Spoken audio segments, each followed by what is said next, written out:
Friedman of Adult Side Broker, and welcome to Adult Side Broker Talk, where each week we interview one of the movers and shakers of the adult industry, and we give you a tip on buying and selling websites. This week we'll be speaking with Drew and Michael from CheekedUp.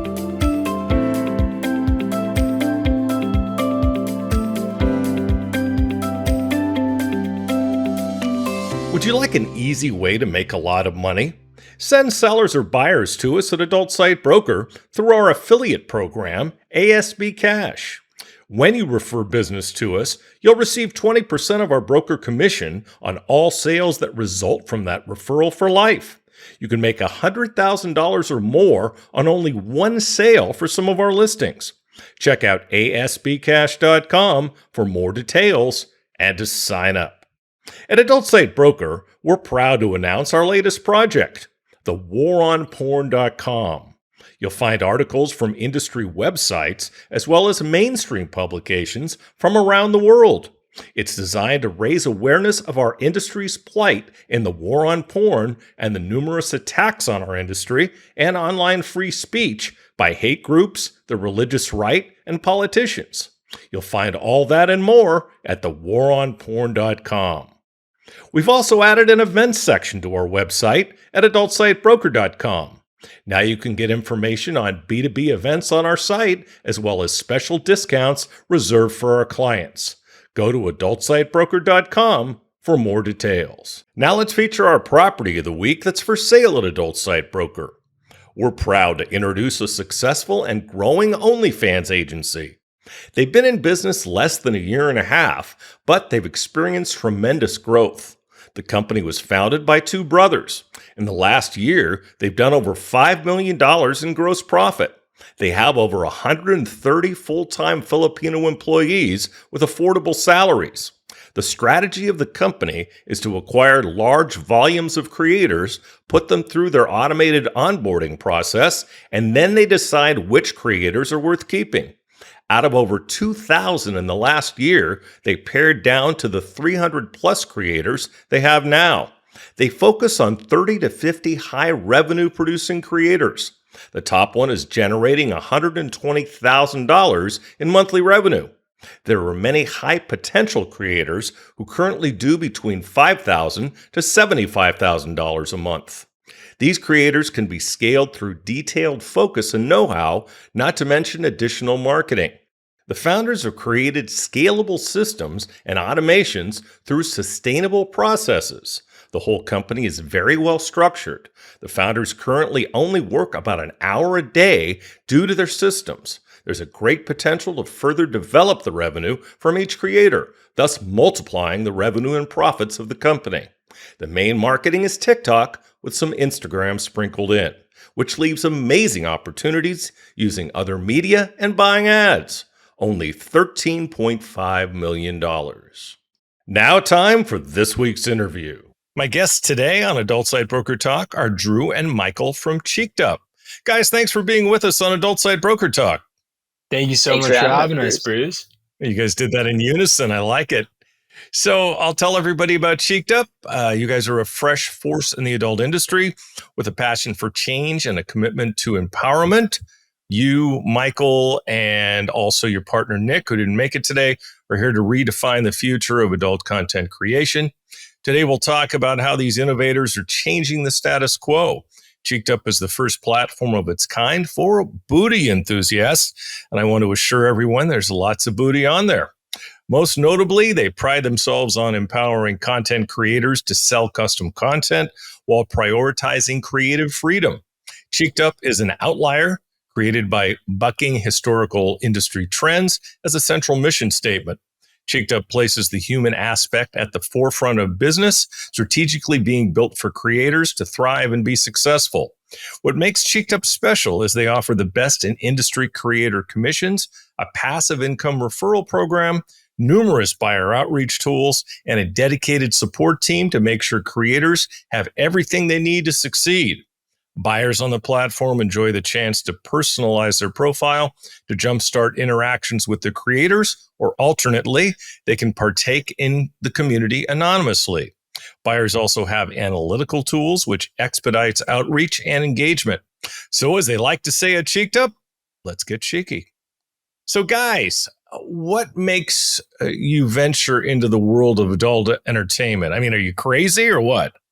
No, it's a great question, Bruce. Again, thank you so much for having us on. It really started with, I would say, appreciating the success of these different players in the industry first and foremost, and recognizing that there was tremendous enthusiasm in the space.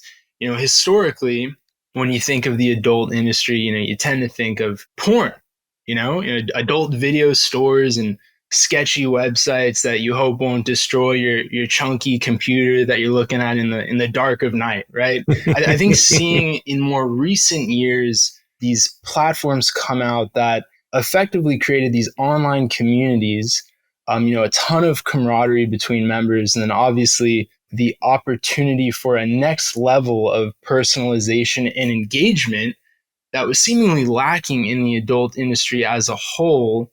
I think it was that really got us excited to really join and enter the industry. Okay. Sounds good. Drew, do you have anything to add?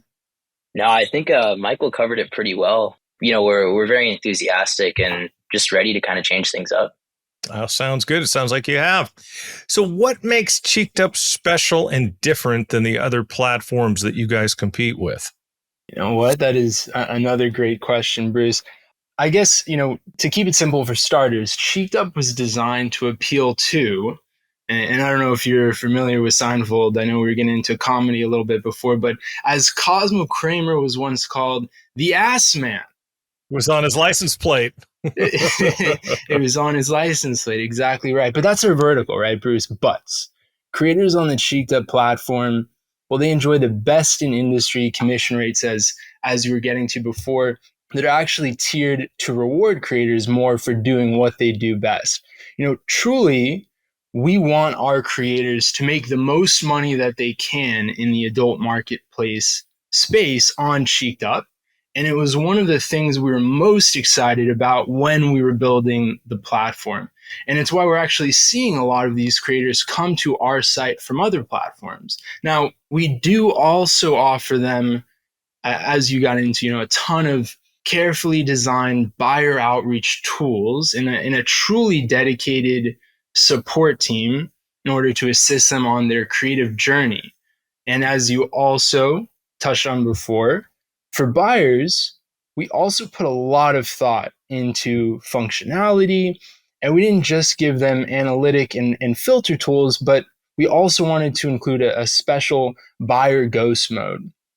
Our goal in building Cheeked Up was to foster a community that promotes personalized engagements with creators and vice versa first, but also wanted to give users the ability to remain more anonymous if that's what they wanted. We understand people have different levels of comfort, and we really wanted to be as thoughtful and inclusive as possible when building this site. Okay. Makes good sense. Bruce, I'll add as well. I think what makes us different and special, you hear the statistic a lot, and we're all very familiar with it, but it's the statistic of the top 1% or so of creators on sites like OnlyFans account for about 95+% of revenue. And while we kind of acknowledge that, that's the way this industry works, that's the way things go, there's a lot of creators out there that need the tools to grow and can benefit from something that really puts those, let's call it the other 99% of creators at the forefront. And the beauty of this platform is that we built it for these creators, but we still have the ability to scale for those large creators. But the tools, the buyer outreach, everything was done through the perspective of, hey, I'm a creator trying to, get my business off the ground, trying to do what I do best. And how do I get started? And a lot of these tools have evolved to cater to these larger creators. You don't have a lot of these marketplaces that really cater to the smaller creators. That's a good point. Let's say someone has a profile on OnlyFans and they're doing pretty well. What would be a good reason to also join your platform? Golden question. And, it's one that we've answered many times and are going to continue to answer. I'll kind of start with the basics, and then Michael, if you want to kind of hop in. But at a very, very simple level, We have best in industry commission structure, and we've actually even gone through and made it a tiered commission structure. So all creators that sign up on the platform, regardless of your amount of subscribers, from day one, you get 18% commissions that we take from the marketplace, whereas OnlyFans takes about 20. And then we actually have a tiered system. So as you grow your subscribers, so as you get from about 0 to 5 subscribers, we start taking 1 percentage point down in marketplace platforms, going all the way to about 15%. So there's incentive to grow, and we reward you to grow. Sure. Makes good sense. Yeah, nicely said, Drew. Yeah, I think just to add on to that, Bruce, I would say we definitely promote a community where we want to have like-minded people, and we want people who are enthusiastic and passionate about the industry. And, we want to give people the tools to be successful above all else. Obviously, making money is very important. That's why we have, best in industry commissions, but also being on a platform with like-minded people that are looking for outreach, and obviously making sure that you have the tools at your fingertips to have the best sort of engagements with buyers or creators. That's really what sets us apart. Yeah, and the last thing I'll kind of add to, if you think about where our marketplace kind of stands in the larger market, OnlyFans, to use an analogy here, OnlyFans would be like Walmart, right? You go in there and there's a grocery aisle, there's an electronics aisle, there's kind of a little bit of a hodgepodge of everything. Our site, if you're looking for video games, you're going to go to GameStop, right? That's where you find the people that are dedicated to video games, that care about video games, and they will help you find exactly what you need. So simply put, if you're looking for booty, come to CheekedUp and we will help you find what you're looking for. Perfect. Hey, Drew, what did you do before you got into this crazy industry? Yeah, it's a great question.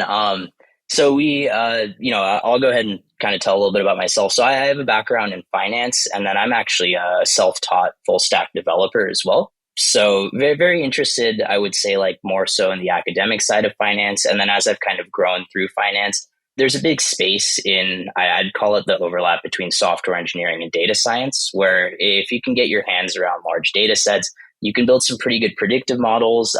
And then once you know how to build those models, you can kind of serve them up and build a nice website around it. Obviously, very complementary skill set in regards to kind of building this site. We have a rock star developer team, and being able to speak the language has been very, very helpful.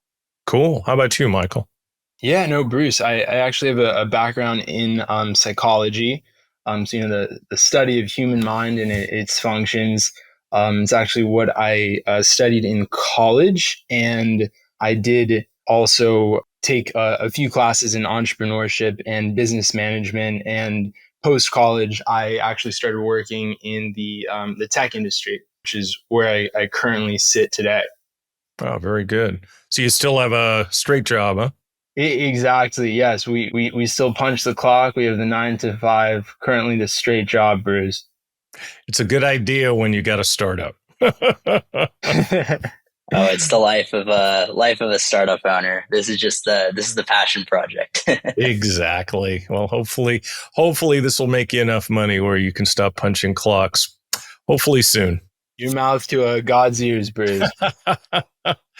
In a world where adult content is widely available, how do you keep your platform exciting and fresh for users?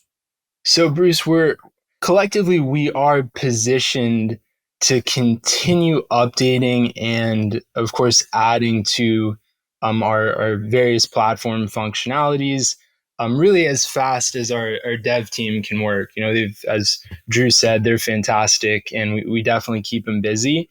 For us, it's really important to prioritize first and foremost user experience, which is why we listen to users. Plain and simple, not really a whole lot to it. By keeping those lines of communication open, I'd say, Bruce, we do have a consistent stream of feedback with our user base.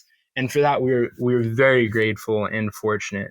To be honest, Bruce, we continue to learn so much from our users, and we really wouldn't be where we are today without them.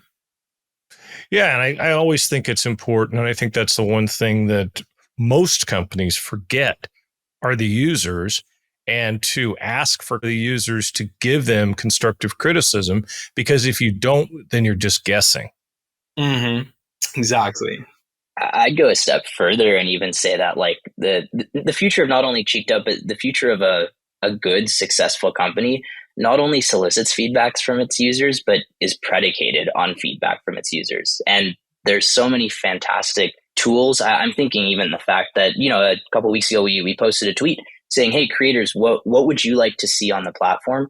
And immediately, we got 5 or 6 comments inside of an hour just telling us exactly what people want to see and how they want to see us pivot. And that's live feedback that we can take directly. I think we just sent a screenshot of that to our dev team and told them like, all right, how soon can we implement this? Nice. Very nice. That is direct, and that's something we didn't have before social media. I remember the olden days when there was no social media. So things have come a very long way. As a creator, what are the requirements to sign up for CheekedUp? So as a creator, requirements are pretty simple and straightforward. And I can also kind of talk about the sign up process as well and what that kind of entails. So we've invested a lot of time and effort just into making this about as simple of a process as possible. The requirements to join, all booty is welcome. So don't feel like we're telling you not to join. Anyone's welcome to join. But the requirements are mainly legal and compliance related, as we've put a lot of time and effort into making sure that, we're not only in compliance, but we want to make sure that compliance is the number one thing that we emphasize. And that really comes back to our strict safety protocols as well to make sure users and creators feel safe on the platform. That being said, generally speaking, the process works. So the creator will fill out a quick sign up form. And that's going to have their email, birth date, and name. And then they're also going to upload a photo of the front and back of any sort of ID that they like. So it's going to be driver's license or passport. And then they'll just kind of go ahead and take a selfie as well. We want to highlight too, all the data is fully confidential and kept safe once uploaded. But once the verification passes, AKA we verify that you are of age and you are who you say you are, you're good to go. You get an email and a notification saying that your account has been approved, and then your account is ready to start making some money. Are you doing much business outside North America? Yeah, so we built this to scale about as globally as possible. It's what took us so long to kind of come to market, and a portion of it was just getting, I would say, a lot of the financial and payment processor requirements set up to handle scale. But we welcome creators from any and all countries. Great. How do you plan on maintaining a responsible online environment? Yeah, it's a really big one, Bruce. It's as you would figure, given the nature of the industry we're in, this is absolutely, a top priority for us. So CheekedUp is committed to ongoing and proactive content management so as to provide obviously a safe and inclusive environment for users that of course applies with all applicable and relevant laws, most importantly. And just for a little bit of insight, just to audience and to you as well, Bruce, everything on the site, even starting from when a buyer and a seller starts their sign-up process, it's all monitored in real time for security, safety, and policy enforcement. So we do take maintaining a responsible online environment very seriously. That's fantastic. Well, you got to, especially with today's climate, with everything, with all the attacks on the adult industry, it's even more important to be as responsible as you can. Of course. Yeah. And the industry itself, I think, gets a pretty bad rap for a plethora of reasons. But I think as we're coming into this industry, we want to change it. And part of that change comes with user safety, creator safety. And I mean, it takes a lot of drops in the bucket to make a change. But we hope that, if we emphasize the safety of our creators and the compliance, and we really put that at the forefront of what we're doing, in tandem with creator success, we're hoping it can be a pretty big drop in the bucket for helping change the industry as a whole. Here's hoping. What is it like to come into this industry now with all the attacks that we're receiving, which I'm sure you're aware of? No one wants to do business with you. It is tough. I'll put it this way. Building this platform, something that from a development standpoint, had we had all the tools necessary, Michael, keep me honest here, but should not have taken more than 3 months. It actually took us closer to about a year. And it's just, yeah, I can hear you nodding, Bruce. It shouldn't be too surprising, but man, there's a lot of red tape and I go through it myself, man. I got tossed from Facebook. Anybody who listens here knows that, and I've had my issue with financial institutions, with mainstream companies, you name it. oh, you're preaching to the choir here. Yeah. It's just, I would call it a lot of red tape. And once again, rightly so. I think when an industry needs to be heavily regulated, you need to put safety protocols in place. Yeah, I'm going to stop you there, though, rightfully so. Sex work is work, and the adult industry is an industry, and we're a business, and we're a compliant business for the most part. There are exceptions, and we tend, as an industry, to weed out those exceptions and shun them from the mainstream of our industry. And there's nothing that's being done by the card companies, by governments, by right-wing politicians, by hate groups that's actually justified, because we're running a legitimate business, and for some reason we are made to feel like we should be apologizing for that. For sure. Bruce, first of all, I got to say it is refreshing to talk to somebody that has, that similar viewpoint here. As you can clearly see, we're pretty fresh off a lot of bank calls where exactly what you said. We have to come with our hat held in our hands and say like, hey, please do business with us. But at the end of the day here, we're business with a fantastic idea and an enthusiastic group of people that like want to grow. And yes, I think you've captured all my frustrations perfectly. And doing absolutely nothing wrong. If it wasn't for nudity and sex, none of us would be here. Absolutely. I don't know any other way, Bruce. I don't know another way. Immaculate conception, I guess. But if somebody wants to read the Bible, go for it. So how does the buying process work if someone wants to purchase content on CheekedUp? So the process is pretty simple. And I do want to highlight like a big chunk of our investment actually was making sure that users have the ability to browse the site and view creators on our site without needing to create a buyer account. And I think that's something we do different. So buyers, if you're listening, pro tip, a good amount of creators actually post completely free content. So it is pretty risk free to go check out our site. And that's what we wanted it to be, first and foremost. There's so many paywalls nowadays, and there's so many things telling you if you want to do anything like build an account. And, we wanted to show our value proposition before we ask you to build an account. That's first and foremost. But from there, once you find a creator you're interested in, you create an account. It's just basic information. Again, name, verify your email, and verify your age, and you're good to go. And then from there, it's pretty straightforward. So you have a couple options as far as unlocking content goes. It's fairly similar to other marketplace platforms. So you can choose to buy one-off photos from a creator. You can subscribe to kind of unlock everything from a monthly fee, or you can actually send creators a message and request a custom photo or a video to kind of get exactly what you're looking for. Great. Michael, did you have something? I don't know if I could have said it any better myself, Bruce. Okay.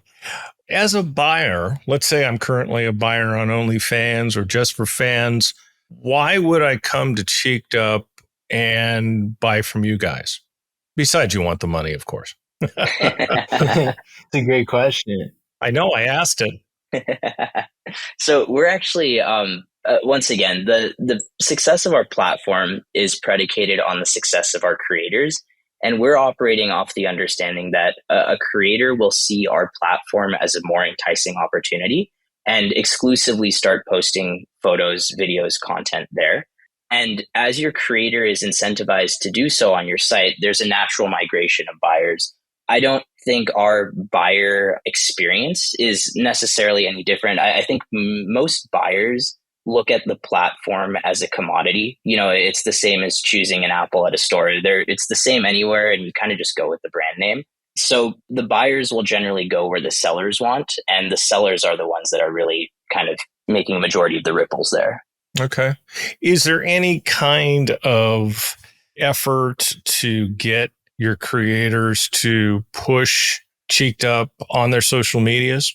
Yeah, So we actually, it's funny you should ask that. One of the things we're kind of piloting right now. Well, before I get ahead of myself, so yes, there is. We're offering a lot of creators fairly exclusive deals as we're pretty new in the marketplace. One of the big things we want to do is just obviously establish trust, legitimacy, and just get more people talking about us.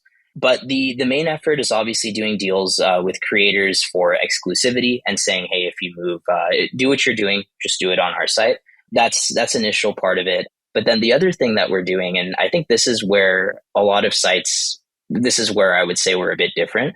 We understand that a lot of creators are trying their best to, I would say, push out their media, but they're doing it mainly through like channels like Twitter.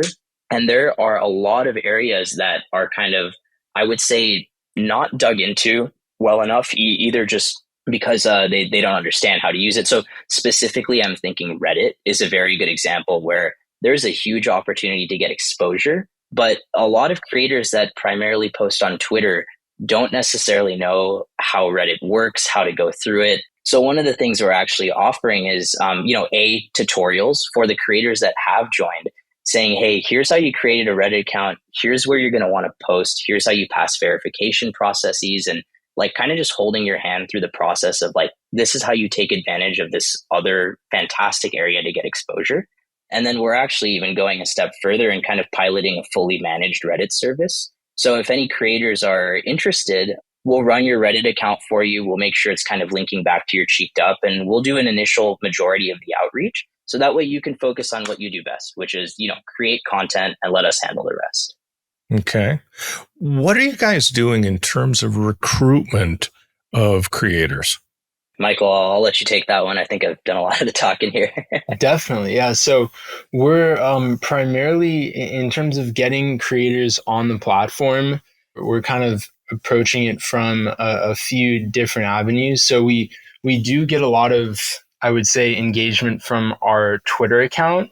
A lot of creators that have been following us really from our infancy. I mean, Bruce, we're still a very new company, but from when we first started, we've had a lot of traction there on Twitter, obviously now X, and there's a lot of word of mouth, as you know, in the industry. So we get a lot of business from referrals from one creator who tries out the platform, and obviously, has different friends, different people that they engage with in the space.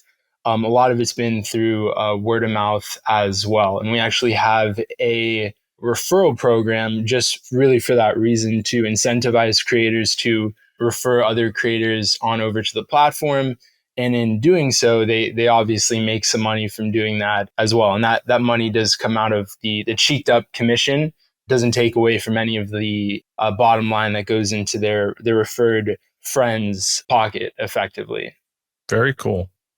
Well, you got to do something to market. So that's just marketing expense. So makes sense to me. What's the most bizarre or funny thing that's happened in your journey so far? Well, as you can imagine, our journey is, I would argue, an accumulation of bizarre or funny experiences. But I can share one. This one's actually probably one of my favorites. So a couple months ago, as we were kind of getting ready to launch and get everything ready, we had just kind of signed the paperwork with our payment processors and gotten that set up. And one of the things we learned is there's actually two components when you're running a marketplace platform for payment processing. So there's obviously the how do you run a user's credit card and make sure that that money gets safely from their credit card to your bank account. And then there's the latter half of that portion where when a creator goes to initiate a withdrawal for the funds that they've earned on the platform, how do you get that money from your bank account over to the creators? And we learned very quickly that we needed to incorporate a payment facilitator platform. And there are very, very few in the industry that deal with payment facilitation for adult content creators. Once again, a knock on just how difficult it is to do anything in this industry financially related. Yeah, PayPal ain't going to do it for you. That's for sure. No, sir. So there weren't too many options. And then when we thought back to our tech stack and what integrated, there really was one option that ended up working for us. So, we go to their website, we fill out their KYB process and, put together an application. And then we hit submit, and we also fill out their form saying, hey, we'd love to get in contact with someone ASAP. get this turned around and make sure we're good to go. So, a day goes by, we hear nothing. 2 days go by, we hear nothing. And Bruce, we're entrepreneurs at heart, so Now I'm not going to ask you who it is. well, it's I mean, out of respect to them, I think we'll keep it quiet too. But we're entrepreneurs. You tell us to wait more than 5 minutes for anything, and we get antsy. People tell me to have patience, and I say I'm not a doctor. But so we're waiting. Finally, we get an email, right, and it's this Calendly link invite to like a Google Meet, and we're like, perfect. We'll have a call on Friday afternoon with these guys. We're good to go. We'll get our questions answered. We show up to the meeting. No one shows up to the meeting from their end.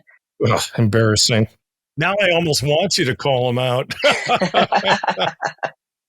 Well, basically what happened was, we got a little bit frustrated, and personally, I was just like, okay, I'm not taking no for an answer. And I think as an entrepreneur, you kind of have to have that mindset. But what I ended up doing was I actually found the guy that emailed us. I found his name, and then I Googled him. I found him on LinkedIn actually, and I cold messaged him on LinkedIn from my personal LinkedIn account. And I just said, hey man, we put in an application, like we need to get in touch with you. 20 minutes later, we had him on the phone, and 2 days later, we had our application like through, and we were integrated. I think I know who you're talking about, but anyway, go ahead. Yeah, I'm sure you do. There's not too many names in the industry. To their credit, I think once we got a hold of them, they have been nothing short of fantastic with helping us integrate, and it's been a great service. But yeah, it was just one of those stories where it's like the road is full of twists and turns, and to really get something like this out, it takes like doing, I would call that just like an average day in the life there. Oh, hey, So. you don't broker websites. You should hear about my average day. You got it good, my friends. You got it good.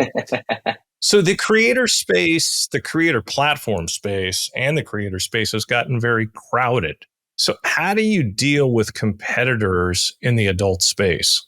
So I think I'll keep this one simple, and it kind of harks back to, I would say, like a lot of what we've said previously. But in short, we built this platform because we care, and we kind of acknowledge that the other competitors in this space, like we know it's a tough industry dominated by a few big players, but we also know that none of these other companies are doing what we do. So nobody else has a dedicated Discord for their creators where they help them with live troubleshooting, like inside of 30 minutes, if you ask a question, we will fix it on our website.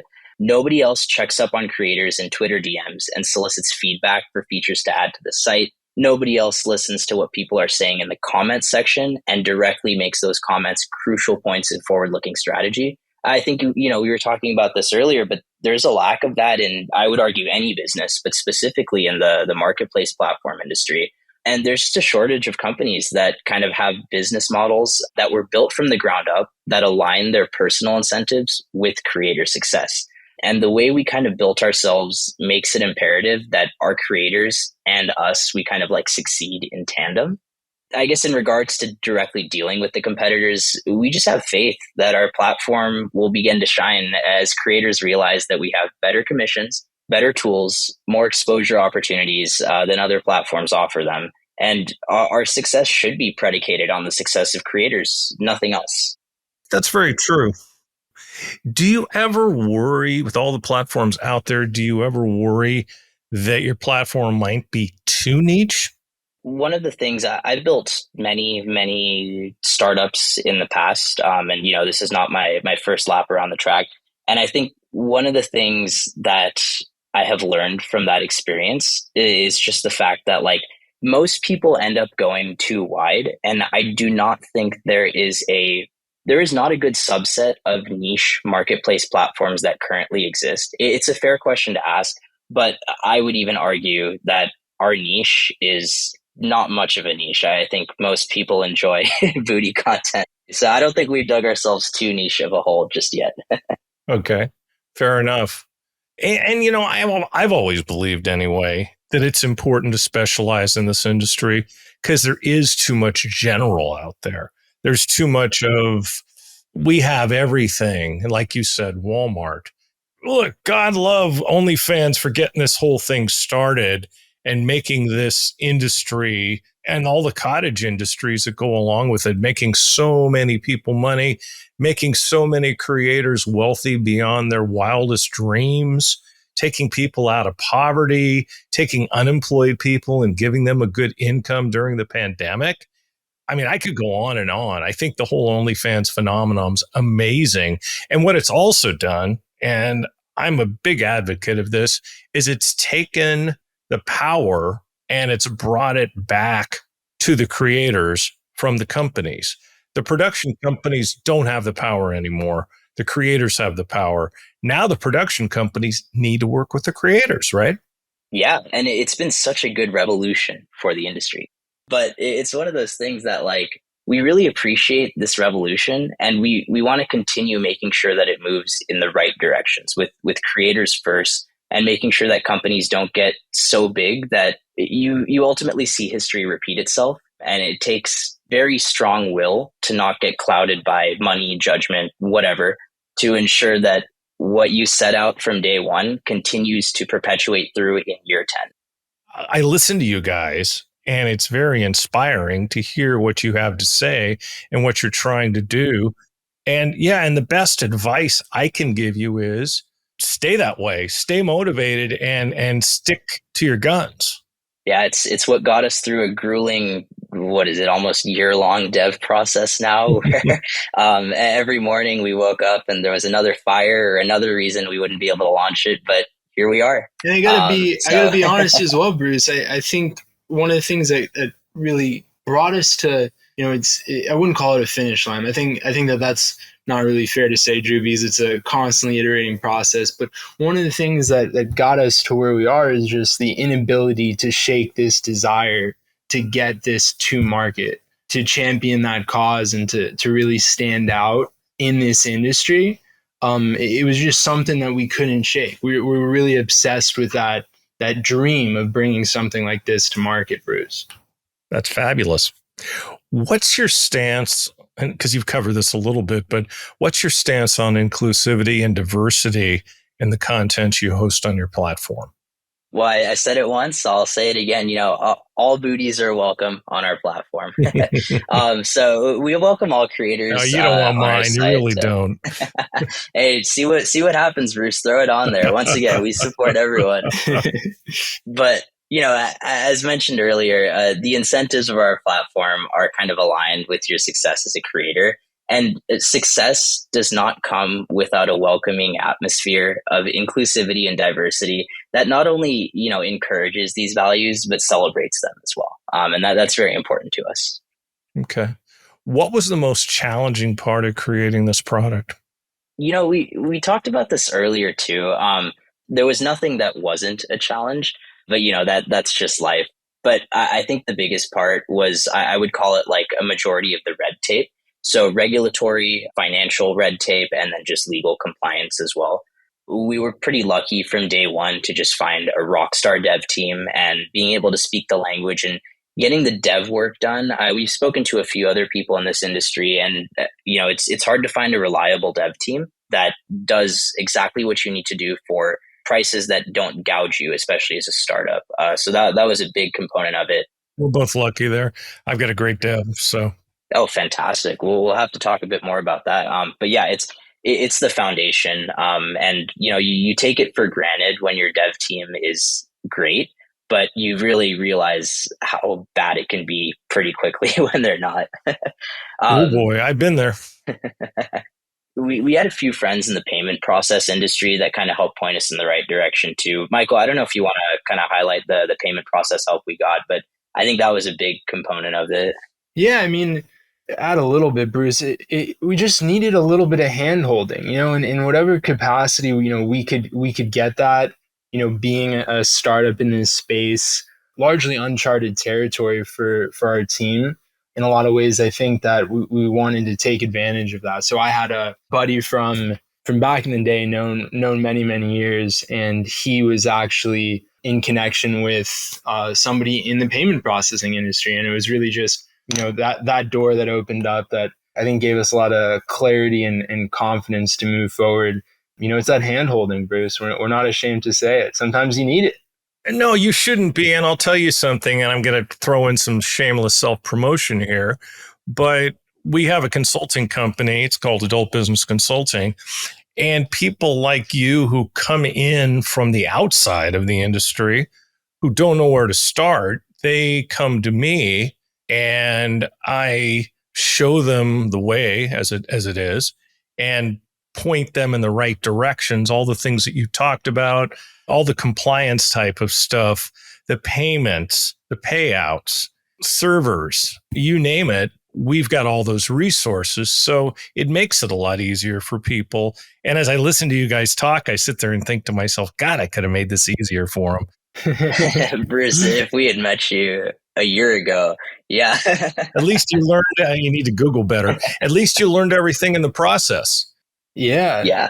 At least now you know enough where you could help guide somebody.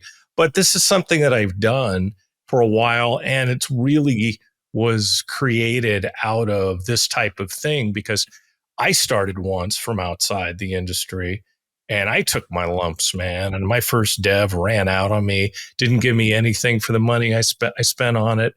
I mean, it's just one of those things where everyone does need that hand if they come from the outside. And if they don't admit it, then they're lying to themselves. Of course. And it's incredibly valuable, Bruce, what you're talking about, really being there with that expertise, and being able to point different, budding entrepreneurs, people who haven't had experience in the industry, in the right direction, really invaluable. Yeah, it is. And for those who want to make the investment, I'm happy to help. If they're not, then yeah, they're on their own. And it's certainly it's well worth the investment to make sure and get what it is they want. But again, not everybody's going to choose to spend that money, and that's fine. I have no problem with that.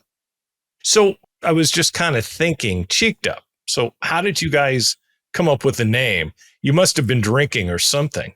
You have mind reading powers, Bruce, but It was just a guess, kind of like the guy who came up with the pet rock. He'd had his 18th triple martini and said, "Hey, I'm going to sell a pet rock." Right, exactly. Yeah, you right on the money, Bruce. Just to kind of give you the story, there was alcohol involved. Yes, it took us, I would say, over a month of brainstorming names to come up with this. We would have touch points throughout the day. We would all kind of think through what were we going to name this company. What was the site going to be called? And it was, I guess, a balance between kind of finding domains that are available, which, to be honest, Bruce, is a challenge in and of itself, as I'm sure you know, and clever ways to sort of convey what our goal was for the site. So really one day during a regularly scheduled brainstorming sesh over some brews, one of our buddies was actually complaining about his jeans, right? His jeans, they had shrunk in the wash. So he had some really, really tight jeans on, right? That was after his third pizza, right? Exactly. It might have been the fourth pizza, Bruce, but who's counting? Anyway, this guy got up, and when he stood up to show us how tight these pants were, we noticed there wasn't really much breathing room, Bruce, in the glute area for him. So someone said, again, everybody's drinking, so you're not necessarily paying too much attention. You're kind of in the zone, right? Somebody said, "Dang, bro, you're looking pretty cheeked up." And immediately, when it came out of so and so's mouth, I put my beer down and I was straight to GoDaddy, right? See if the domain was available, right? Because it's really a challenge just finding a domain that isn't taken. So when I saw it was available, boom, CheekedUp was born right there. And that's, if I can give a tip here, when I'm looking for a domain, first thing I do is I search the domain. I look for my ideal domain. Okay. If it's adult business consulting, then I look for that. Fortunately, it was available. But sometimes there are domains that are not available. That doesn't mean you can't still buy them.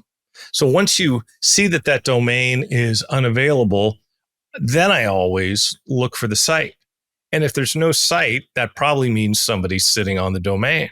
So if you go to the Who Is records, unfortunately, GoDaddy's the worst with that, by the way, because if you send a GoIs request to GoDaddy, you have to fill out a form that says research or other purposes. I shit you not. You can't directly contact the domain holder through a blind address like you can with most other registrars, because most people have their domains under domain privacy, as I'm sure you guys do. And in most cases, unless they're through GoDaddy, I can contact the domain holder and say, and don't send it from my business address. I send it from my personal address. And I say, hey, I'm interested in this domain. How much is it? Now, sometimes you get lucky and they'll say $200. Or even if they say $1,000 or $2,000, you're starting a company? Come on. If you're starting a company, spend the money. I'll give you an example of this too. There is a competitor of yours. I'm not going to give the name. And when they started their company, they looked up their domain and the .com and .net were taken. So they used another iteration of the name. Okay, this is a very successful one. Well, what ended up happening was later on, they came to me and said, well, they tried to buy the domain at the time, and the price was what they thought was unrealistic. I think they wanted $5,000 or $10,000 for it. Once this guy launched and got successful, then he had me go back and ask again. Well, not surprisingly, the price had gone up about 20 times. I eventually got his domain, and it's the set of domains that these guys had. But that was after dealing with the mainstream broker that I totally had it out with. Because when I'm shopping for my clients, I'm not always going to be nice if they're going to be resistant. And we finally got him the domain, and I got paid on it and everything. But I was just thinking to myself, why didn't you buy it when it was a couple grand? So the moral of the story is, if you're looking to start something and want a domain, buy the damn domain. That's unless they want an outrageous amount of money. If not, if they'd want an outrageous amount of money, come to me and let me see if I can get it for less. That's all. So Bruce, I'd love to ask you a question here, and it's an interesting one. So to Michael's point here for the story, one of the things that I was encouraging our team to do from day one was like, let's keep all of these, let's call them extra expenses, pretty lean, so that way we can focus on dev work, building the product. That's like the core of what we are. So I encouraged us, and to a point, like I think we may have gotten into a few arguments about it, but I was very adamant that if our domain is not available for like 99 cents on GoDaddy, we don't need to spend more money on it than that. Obviously there's a bit of some leeway there. But I was ready to even, we were ready to, like, I was pitching, let's just go the Zillow route, AKA make up a word no one's heard of before. And the site is a reflection of our marketing and our ability to bring something successful to market, not so much. I think you did good. But if, for instance, somebody was sitting on CheekedUp, or if it was asses.com, of course, that would be expensive. Yeah, I mean, things like that. Then if it isn't too outrageous, I'd pay the freight. Yeah. Because you don't want to cheap out on your domain. I know that there's dev costs and everything else. You never want to cheap out on your domain. It's important, Bruce. Names are huge. It's your brand. Absolutely. But the bottom line is you did good. So, and it's something that's a conversation starter. So it's even better. So moving on. So what's in store for CheekedUp moving forward? Yeah, so right now, we're excited to be pretty fresh off of our launch and just kind of gaining that momentum. The way we see this business model, it's really like a snowball, and as it continues to gain momentum, it's going to grow, and as it grows, it continues to grow. So right now, we're just putting as much strength behind pushing that snowball down the mountain as possible. Yeah, I'm kind of anchoring this analogy here, but really just kind of getting everything we can. So we are doing a lot of partnerships with a lot of blogs. I think that's a huge one. And just making sure that we have kind of sponsorships all over the place, building trust in the industry and getting our name in as many places as possible. And just having a lot of good, I would say, like creator stories that we can share of like, we built this to show creator success. And we want to make sure that we're following through with that. So building those creator stories and those real success stories that we can highlight. From there, we also have some exclusivity deals in the work with some certain creators to try to get them onto our site. We have growth that we can do, and then there's growth that needs to happen at scale. And now we're really investing in that latter half of growth at scale. I think the toughest part, though, is just, not getting too excited about any one thing. We see a pretty clear path forward of balance between product, marketing, and making sure that, our site, the unit economics of our site are running responsibly. And, from there, it's a pretty clear path forward. It's encouraging to see new users and sellers and buyers signing up every day. And that just kind of keeps us going, making sure we're chugging along in the right direction. Fabulous. Well, Drew, Michael, I'd like to thank you for being our guest today on Adult Site Broker Talk. And I hope we'll get a chance to do this again soon. Bruce, thank you so much for having us. It's been a pleasure. We planned it, Bruce. Thank you again so much for having us on. We really enjoyed it, and we really appreciate you taking the time to speak with us, Bruce. Thank you again. The pleasure was all mine. My broker tip today is part 1 on how to buy a site. The first question to ask yourself is, what kind of site would you like to buy? Would you like a tube site, a cam site, a dating site, a membership site, a social media site, or something else? If you want to buy a membership site, what type of site do you want and in what niche? There are literally hundreds of niches and many sub-niches. For instance, let's say you want to buy a gay site. Under gay, there's bears or mature, bareback, Asian, Latino, amateur, bi, black, Euro, and fetish, along with many fetishes under that classification. Plus, there's hardcore, jocks, porn stars, solo, trans, twinks, and uniforms. Straight has even more sub-niches. I can't tell you how many people contact me and just say, I want to buy a site or I want to buy a pay site. I need more information than that.